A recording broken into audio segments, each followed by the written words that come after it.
Naturally, when you have a big lead as a coach, you're probably going to want to get a lot of your reserve players in that maybe don't see the field as often as the starters. And that's the position that South Carolina coach Paul Mainieri was in when South Carolina found itself with a 12-1 lead going into the fourth inning. And just like any coach would, he decided to take out his starters and put in a lot of the backups.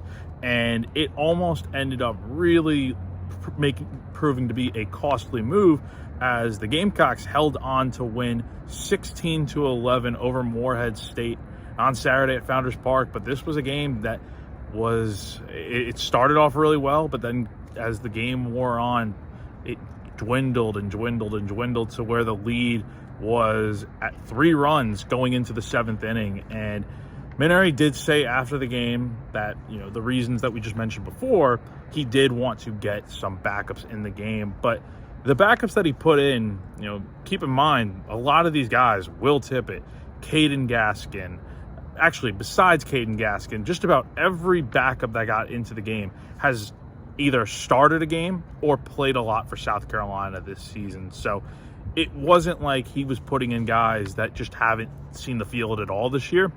He was putting in guys that have started games and played a lot of innings for the Gamecocks this year. But I think that really wasn't the main problem for the Gamecocks, because, again, they started off really strong.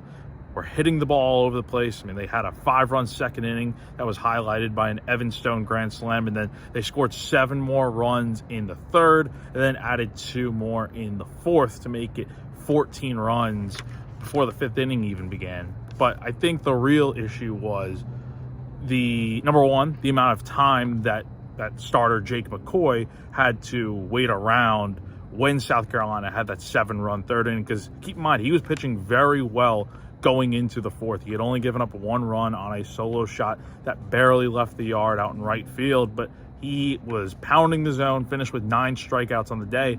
It was just the fact that he had to wait. I think it was like a 40-minute half inning where he's just sitting there. And Mainieri did ask him if he wanted to maybe go play catch outside to kind of stay loose and stuff, but McCoy didn't feel like doing so or anything like that.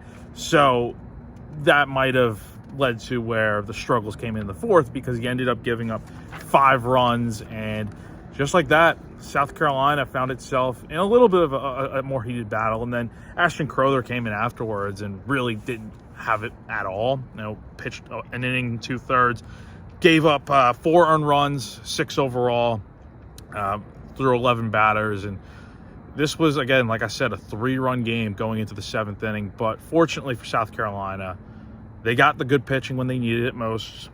Over the final 3 1/3 innings, Zach Russell, Parker Marlott combined to give up no hits, no walks, 3 strikeouts, and the most important stat, no runs, to hold Morehead State to the 11 that they scored in this game. And then South Carolina got some nice insurance runs in the late going. Bo Hollins had a big RBI hit, and then Caden Gaskin, as I mentioned him before, he did come through with an RBI single in the 8th inning to give South Carolina the cushion it needed to hold on for the win. So, look, obviously it's not a pretty win for South Carolina, but it's a win nonetheless, and you take it as you can get them. And the Gamecocks are now 13-3 on the year, and we'll look to go for the series sweep tomorrow afternoon with first pitch at 1:30 p.m.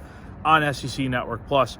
Dylan Eskew will get the start on the mound for the Gamecocks, and after that, one more midweek game, and then SEC play is here. So that's going to do it for now from Founders Park. Again, South Carolina picks up a 16-11 win to clinch a series victory over Morehead State here on Saturday night. For GamecockCentral.com, I'm Jack Veltri.